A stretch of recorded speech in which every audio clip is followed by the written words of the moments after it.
Islam Makhachev is unproven in the lightweight division, and let me explain. Charles Oliveira is a legitimate win, okay, fine. Alexander the Great Volkanovski earned that the great title in featherweight, guys, and I'm sorry to be that guy, but it's true.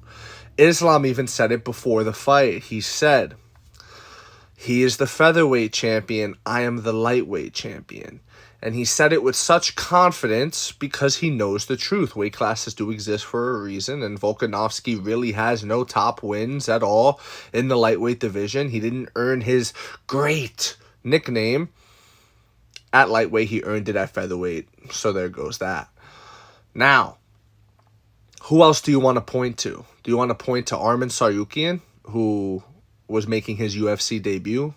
Do you want to point to Bobby Green and Dan Hooker for the elite talent that Islam has fought so far? Guys, I like Islam Makhachev. Don't get it twisted. I'm not an Islam Makhachev hater. He very well could go in there and dominate Dustin Poirier. He very well could dominate a Justin Gaethje. He very well could dominate Arman Tsarukyan in a rematch. Could dominate Charles Oliveira in a rematch. Mateus Gamrot, etc., etc. But my point, my whole argument is that it needs to happen.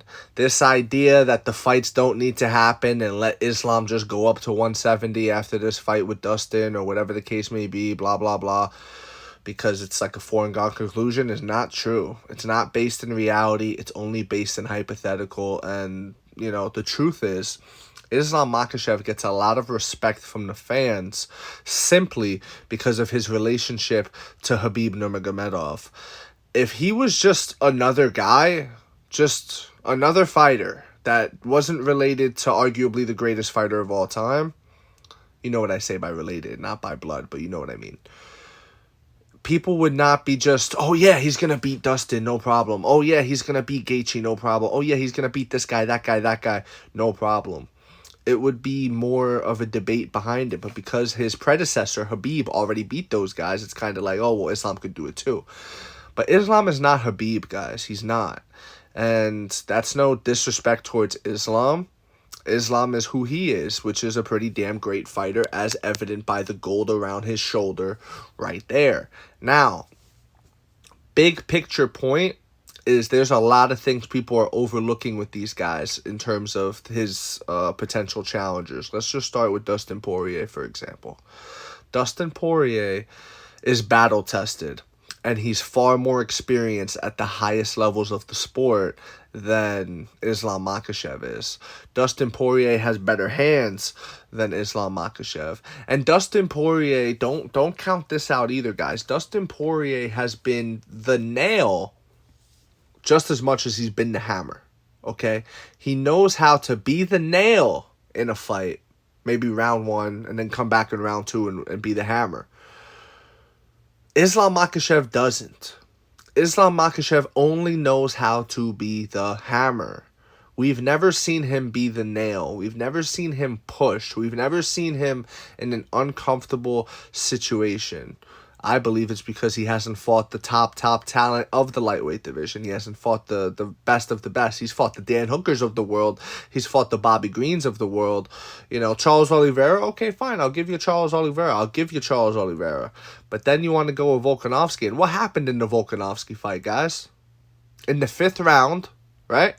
In the first fight, in the 5th round, he was getting pounded on from stacked guard after eating an uppercut going for a takedown in the 5th round. You telling me Dustin Poirier can't land an uppercut in the 5th round like that? You telling me Dustin Poirier can't catch a guillotine off of a takedown shot in the 5th round like that? You know what I mean? Islam Makhachev has shown weakness. He is not some no-weakness fighter, you know what I'm saying? Now, in the rematch, he kicked Volkanovski's head off. Fair play to him. Volkanovski took the fight on short notice. These are facts. They're not excuses. They are just facts. And, yeah. Again, big picture point is Islam Makhachev is going to have a competitive fight with some of these guys. And he very well may go in there and prove me wrong and dominate Dustin Poirier. He very well may go in there and beat a Justin Gaethje or beat Max Holloway when that fight happens. And I would favor him to do so. I would actually favor Islam to beat all of these guys. But, and this is the real point, it doesn't mean we don't get to see it, guys. It doesn't mean that we just go, Islam probably wins. Why even do the fight? Let's just have him move up to welterweight and become a double champ. No. I don't want to see that happen. I want to see Islam defend the title 3, 4, 5 times, 6 times, and then move on and try to get that double champ status. That's what I want. That's what, in the ideal world for me, would take place. So that's my take on this one. Let me know what you guys think in the comment section below, whether you agree, disagree. It really does not matter. Just join the discussion. Follow for more. Leave a like if you enjoy the time spent. And thank you. You are all appreciated.